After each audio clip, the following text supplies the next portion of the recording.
মাত্র 10 মিনিটে চায়ের কাপে আজকে আমি আপনাদের মিষ্টি দই তৈরি করে দেখাবো। এই দইটা বানানো যে কতটা সহজ এই রেসিপি না দেখলে আপনাদের কিছুতেই বিশ্বাস হবে না। এই প্রচণ্ড গরমে যদি এরকম বাটারের মতো সফট আর ক্রিমি একদম ঠান্ডা ঠান্ডা মিষ্টি দই বাড়িতে থাকে তাহলে তো আর কোনো কথাই নেই। যখনই মন চাইবে 1 কাপ দই ফ্রিজ থেকে বের করে আপনারা এনজয় করতে পারবেন। যারা অনেকবার বাড়িতে দই তৈরি করার চেষ্টা করেছেন কিন্তু একবারও ঠিকঠাকভাবে হয়নি তাদের জন্য আজকে স্পেশালি এই রেসিপিটা। ছোট ছোট প্রতিটা ডিটেলস এই রেসিপিতে আমি আজকে শেয়ার করেছি যাতে আপনারা প্রথমবারে একদম পারফেক্ট মিষ্টি দই তৈরি করে নিতে পারেন। তো হ্যালো এভরিওয়ান, কেমন আছেন আপনারা সবাই? আশা করি আপনারা সবাই ভালো আছেন and welcome to my channel. তো আজকের এই রেসিপিটা যদি আপনাদের ভালো লেগে থাকে অবশ্যই লাইক আর শেয়ার করবেন, আর আমার চ্যানেলে নতুন এসে থাকলে চ্যানেলটাকে সাবস্ক্রাইব করে নেবেন। চলুন তাহলে শুরু করি আজকের এই মিষ্টি দইয়ের রেসিপি। তো মিষ্টি দই বানানোর জন্য আমি গ্যাসে প্রথমে একটা ফ্রাই প্যান বসিয়ে দিয়েছি আর এর মধ্যে দিয়ে দিচ্ছি 1 লিটার গরুর দুধ।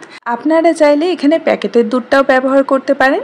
এখন গ্যাসের ফ্লেমটা একদম হাইতে রেখে দুধটাকে আমাদের প্রথমে ভালো করে ফুটিয়ে নিতে হবে। আচ্ছা, মিষ্টি দই তৈরি করতে দুধটা কতটা ঘন রাখতে হবে, মানে দুধটা কতটা আমাদের জাল করতে হবে সেটাও কিন্তু খুবই একটা ইম্পর্টেন্ট বিষয়। আমি এখানে যেহেতু গরুর দুধটা নিয়েছি তো এই দুধটাকে আমি মোটামুটি 600 ml হওয়া পর্যন্ত জাল করে নেব।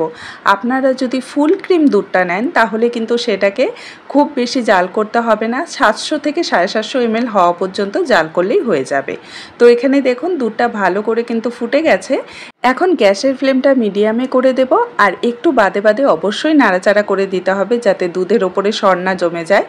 আর এই প্যানের সাইডে যে সরটা লেগে থাকবে সেটা কিন্তু অবশ্যই দুধের সাথে ভালো করে বারবার মিশিয়ে দিতে হবে।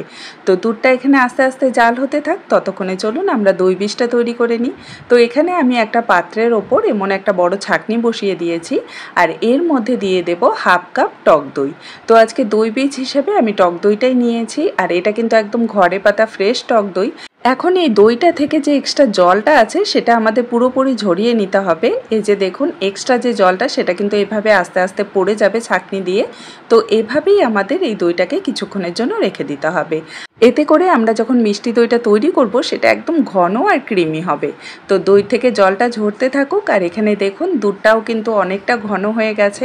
আমি একটু বাদে বাদে অবশ্যই নাড়াচাড়া করে দিয়েছি যাতে দুধের ওপর তেমন সর না জমে যায়। আর এর থেকে কিন্তু দুধটাকে আর বেশি জাল করার দরকার নেই। এই রেসিপি ফলো করে জাস্ট একবার বাড়িতে মিষ্টি দইটা বানিয়ে দেখুন, একদম 100% পারফেক্ট হবে। তো এবারে আমি গ্যাসের ফ্লেমটা অফ করে দিয়েছি, এখন এই দুধটাকে সাইডে রেখে দেব। অন্যদিকে আমি গ্যাসে আবারও একটা ফ্রাই প্যান বসিয়ে দিয়েছি। এখন আমরা ক্যারামেলটা তৈরি করব। তার জন্য এখানে আমি 1/2 কাপ চিনি প্যানের মধ্যে দিয়ে দিলাম। এখন হাত দিয়ে চিনিটাকে একটু ভালো করে ছড়িয়ে দেব যাতে তাড়াতাড়ি আর কি ক্যারামেলটা তৈরি হয়ে যায়। আর গ্যাসের ফ্লেমটা একদম মিডিয়ামে রেখে অপেক্ষা করব যতক্ষণ না কিছুটা পরিমাণ চিনি ভালো করে ক্যারামেল হয়ে যাচ্ছে। তো এই যে দেখুন কিছুটা পরিমাণ চিনি কিন্তু এখানে পুরো গলে গেছে, একদম হালকা হালকা ক্যারামেলের কালারও চলে এসেছে। ঠিক এই সময় আমাদের ক্যারামেলটাকে নাড়াচাড়া করে কুক করতে হবে। এখন গ্যাসের ফ্লেমটা কিন্তু মিডিয়ামেই আছে, যতক্ষণ না পুরো চিনিটা গলে যাচ্ছে ততক্ষণ মাঝারি আছেই এটাকে আমাদের কুক করতে হবে। আপনারা চাইলে কিন্তু ক্যারামেল ছাড়াও এই মিষ্টি দইটা তৈরি করতে পারেন। আমি সুন্দর একটা কালারের জন্য ক্যারামেলটা তৈরি করে নিচ্ছি। আর এখানে দেখুন চিনিটা ভালো করে পুরোপুরি গলে গেছে। এই সময় আমাদের গ্যাসের ফ্লেমটা একদম লোতে করে দিতে হবে, তারপর এটাকে কুক করতে হবে পছন্দ মতন কালার আসা পর্যন্ত, না হলে কিন্তু ক্যারামেলটা পুড়ে যাবে। তো এখানে দেখুন খুব সুন্দর একটা গোল্ডেন কালার চলে এসেছে। এবারে এর মধ্যে আমি দিয়ে দিলাম 1/2 কাপ জল।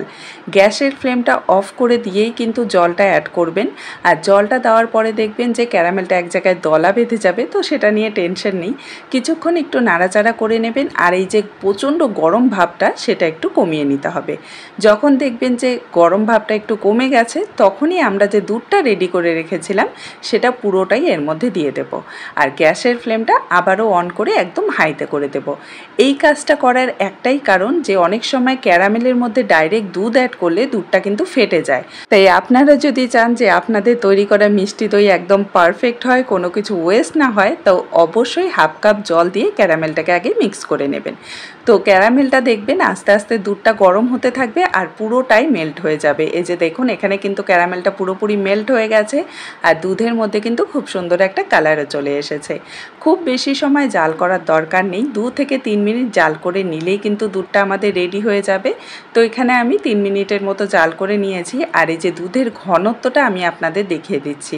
খুব বেশি কিন্তু ঘন করে দুধটা তৈরি করতে হবে না, তাহলে কিন্তু দই জমতে অনেকটা টাইম লেগে যাবে। তো এখানে দুধটা আমাদের রেডি আছে, এটাকে এখন হালকা একটু ঠান্ডা করে নেব। আর একটু বাদে বাদে কিন্তু অবশ্যই নেড়ে দেবেন, তাহলে দুধের ওপর শর্টটা জমবে না। আর এদিকে দেখুন আমাদের দই বীজটাও রেডি হয়ে গেছে, এক্সট্রা জল পুরোটা ঝরে গেছে। এখন এই দই বীজটাকে আমি একটা মিক্সিং বোলের মধ্যে নিয়ে নিচ্ছি। এটা কিন্তু খুবই ইম্পর্টেন্ট একটা জিনিস যে দই বীজটা থেকে এক্সট্রা পুরো জলটা কিন্তু ঝরিয়ে নিতে হবে, তাহলেই দেখবেন দইটা খুব সুন্দর ক্রিমি আর ঘন হবে, তার সাথে দইয়ের মধ্যে কোনো রকম জল থাকবে না। তো এখানে আমি একটা হ্যান্ড উইক্সের সাহায্যে দই বীজটাকে ভালো করে ফেটিয়ে নিয়েছি, একদম স্মুথ করে নিয়েছি। এই যে দেখুন একদম ক্রিমের মতো কিন্তু এটা তৈরি হয়ে গেছে। এবার আমরা দুধটা চেক করে নেব। তো এখানে দেখুন দুধটাকে আমি নাড়াচাড়া করে হালকা একটু ঠান্ডা করেছি, পুরোপুরি কিন্তু ঠান্ডা করা যাবে না, কারণ মিষ্টি দই তৈরি করার জন্য এই দুধের টেম্পারেচারটা কিন্তু খুবই ইম্পর্টেন্ট। একটা আঙ্গুল দিয়ে একটু চেক করে নেবেন, যদি দেখেন যে গরমটা সহ্য হচ্ছে তাহলে বুঝবেন একদম পারফেক্ট টেম্পারেচার আছে। তো এখান থেকে আমি 2 হাতা মতো দুধ ওই দই বীজের মধ্যে দিয়ে দিলাম আর এটাকে ভালো করে প্রথমে আগে ফেটিয়ে নেব।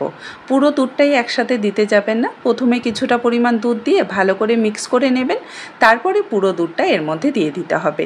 আচ্ছা, আরেকটা জিনিস বলে দিই, গরম দুধের মধ্যে আপনারা যদি দই বীজটা দেন তাহলে দই তো সেট হয়ে যাবে, কিন্তু সেই দইটা থেকে না জল, প্রচুর পরিমাণে জল বেরিয়ে আসবে। তো দুধের টেম্পারেচারটা অবশ্যই একটু খেয়াল রাখবেন। তো এই যে দেখুন এখানে দই বীজের সাথে আমি দুধটা ভালো করে মিশিয়ে নিয়েছি, আর এই কাজটা কিন্তু একটু তাড়াতাড়ি করতে হবে যাতে দুধটা ঠান্ডা না হয়ে যায়। তাই একদম দেরি না করে সাথে সাথে এটাকে যে পাত্রে আপনারা দইটা সেট করতে চান সেটাতে ঢেলে নিতে হবে। তো আজকে আমি এরকম ছোট চায়ের কাপে এই মিষ্টি দইটা আপনাদের সেট করে দেখাবো। আমি এখানে 5টা চায়ের কাপ নিয়েছি, আপনারা চেষ্টা করবেন ছোট ছোট কাপ নেওয়ার, তাহলে দেখবেন দইটা খুব তাড়াতাড়ি সেট হয়ে যাবে। আরেকটা জিনিস, কাপটা কিন্তু পুরো ভর্তি করে মিশ্রণটা দেওয়া যাবে না, ঠিক আছে? কারণ একটু যদি নাড়াচাড়া করার সময় পড়ে যায় তাহলে কিন্তু পরে অসুবিধা হয়ে যাবে। তো এখানে দেখুন আমি সবগুলো কাপে মিশ্রণটা ঢেলে দিয়েছি। এখন একটা ফয়েল পেপার দিয়ে আমি কাপের মুখটা ভালো করে সিল করে দিচ্ছি, কারণ এর থেকে যে গরম ভাবটা আছে সেটা যেন বেরিয়ে না যায়। আপনারা চাইলে কিন্তু টিফিন বক্স, কাচের বাটি, যে কোনো পাত্রে এটাকে সেট করতে পারেন, এমন না যে মিষ্টি দই তৈরি করতে মাটির পাত্রই লাগবে। তো এখানে আমি সবগুলো কাপ ফয়েল পেপার দিয়ে ঢেকে দিয়েছি। এখন একটা ফ্রাই প্যানে আমি কাপগুলো নিয়ে নিচ্ছি, কারণ আমরা আজকে মিষ্টি দইটা 10 মিনিটে তৈরি করব। তো এই মিষ্টি দইগুলোকে আমাদের কিছুক্ষণের জন্য বেক করতে হবে, জাস্ট 10 মিনিটের জন্য। তো এখানে ঢাকনাটা লাগিয়ে দেব ভালো করে। আচ্ছা, আপনারা চাইলে কিন্তু এভাবেই এটাকে 7 থেকে 8 ঘন্টা এক জায়গায় রেখে দিতে পারেন, তাতেও কিন্তু দইটা খুব সুন্দরভাবে সেট হয়ে যাবে। আমি যেহেতু একটু তাড়াতাড়ি এই দইটা সেট করব, তার জন্য এখানে দেখুন গ্যাসে আমি একটা পুরানো তাওয়া বসিয়ে এটাকে 5 মিনিটের জন্য আগে গরম করে নিয়েছি। এখন ফ্রাই প্যানটা এর ওপরে ভালো করে বসিয়ে দেব, আর এই ঢাকনার ওপরে যে ছিদ্রটা আছে সেটা কিন্তু অবশ্যই যে কোনো একটা কাগজের টুকরো দিয়ে একটু ভালো করে বন্ধ করে দেবেন, এতে করে ভেতরের হিটটা আর বাইরে বেরিয়ে আসবে না। এখন একদম লো ফ্লেমে জাস্ট 10 মিনিট এটাকে আমাদের বেক করে নিতে হবে। তো এই যে দেখুন এখানে 10 মিনিটের মতো আমি একদম লো ফ্লেমে এটাকে বেক করে নিয়েছি। এখন গ্যাসের ফ্লেমটা অফ করে দিয়ে অপেক্ষা করব পুরোপুরি ঠান্ডা হওয়া পর্যন্ত, আর তারপর এই কাপগুলোকে আমি ফ্রিজে 1 থেকে 1.5 ঘন্টার জন্য রেখে দেব, এতে করে দইগুলো খুব সুন্দরভাবে সেট হয়ে যাবে।